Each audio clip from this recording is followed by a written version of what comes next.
his or her own soul to leave its physical body in order to help individuals in need. In ancient China, sorcerers of white magic were also famous for their ability to use various types of herbs and drugs for healing. When this type of healing energy is projected into an individual, e.g., in the form of a blessing,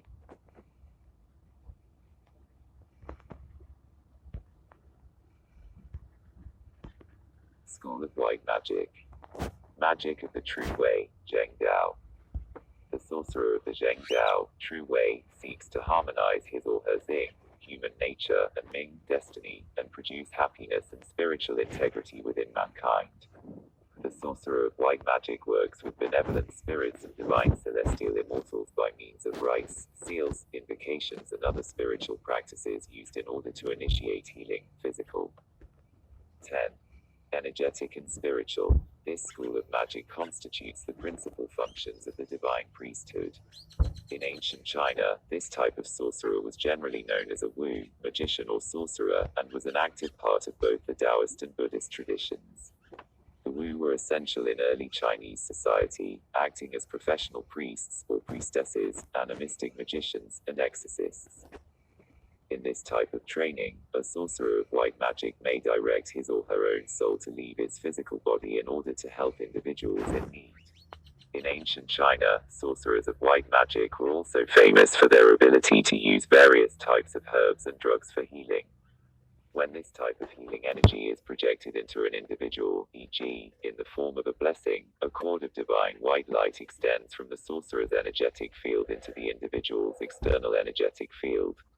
As the individual becomes more receptive, accepting of the healing, the cord of divine light gradually penetrates deeper into the individual's body and initiates the healing.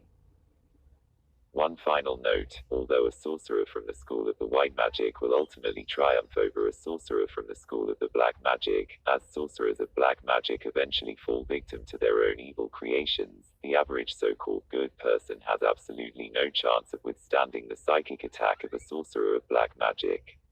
Never think that a sorcerer of black magic cannot injure you because you are right, or that he or she is weak because they are evil.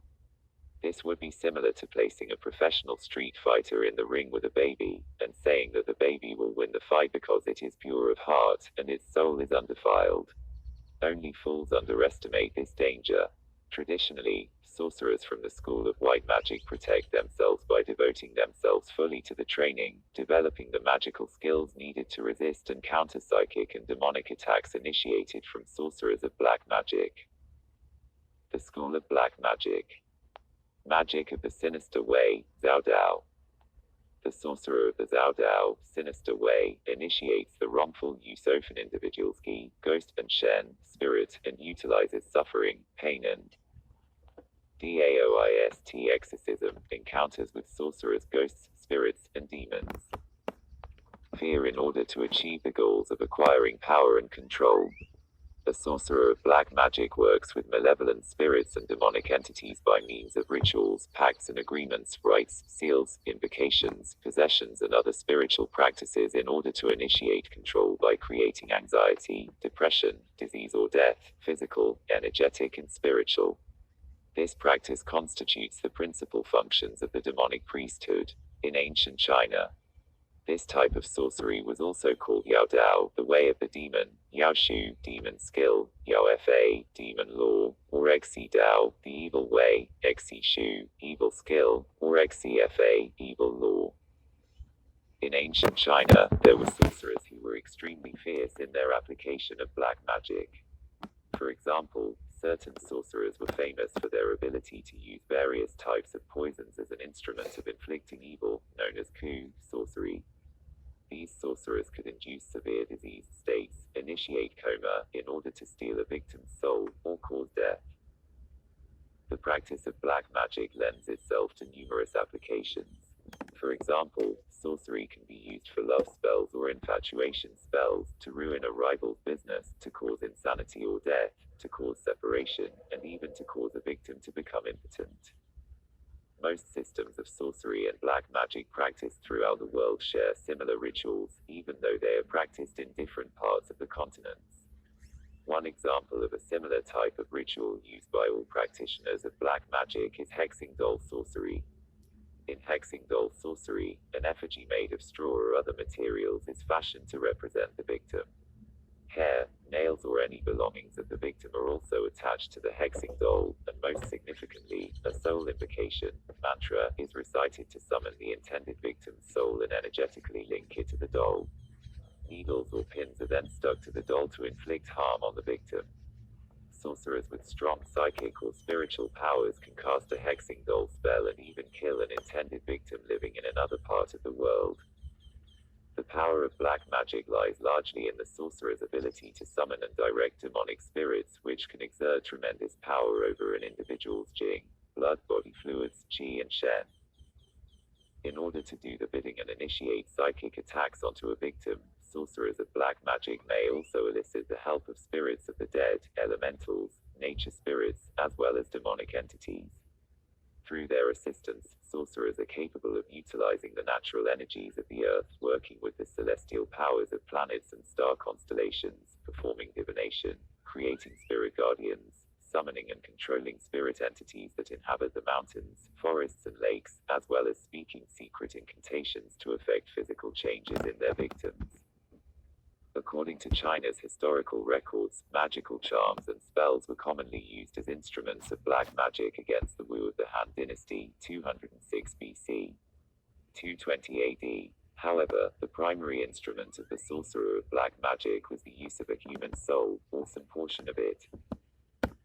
In this type of training, the sorcerer of black magic may either cause his or her own soul to leave the body in order to haunt or inflict evil on enemies, or the sorcerer may use another person's or animal's soul substance by impregnating it with the sorcerer's own qi and shen in order to initiate attacks vicariously on other victims.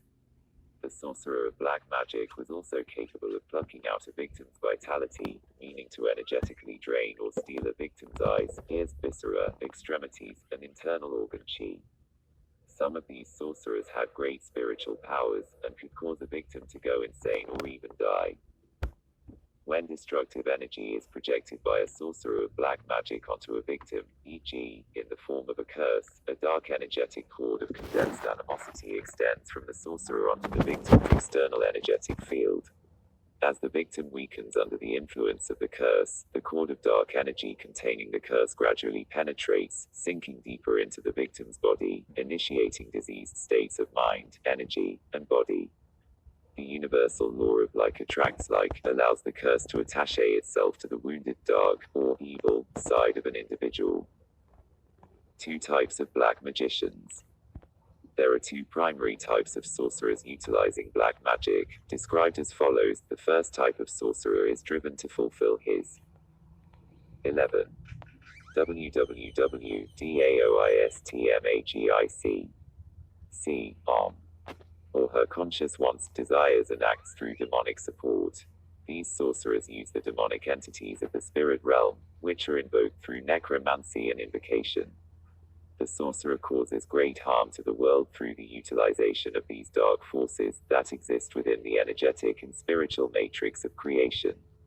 As the sorcerer becomes a conscious channel for these dark forces, he or she inevitably sells his own soul, for these dark forces must pass through and feed on his or her own energetic and spiritual body in exchange for the powers given by the demons. An individual who takes this path of black sorcery slowly eliminates or destroys all of his or her finer principles of divine virtue, Yuanwujing Shen. Having slowly destroyed the Hun's influence on the conscience, he or she becomes more desperate and confused and begins to do evil for the enjoyment of it, eventually becoming the incarnate manifestation of his or her own demonic influence. The second type are sorcerers who create their own demonic entities and launch them against specific people, places, or things. These sorcerers cause great harm to themselves, as they are truly ignorant of the consequences of their actions until the demons that they have created return from the victims to whom they were dispatched. Casting spells at night. Traditionally, a sorcerer who practices rituals of black magic will perform them at night, becoming one with the demons and the moon. In ancient China, both evil sorcerers and demons were represented by the image of the moon.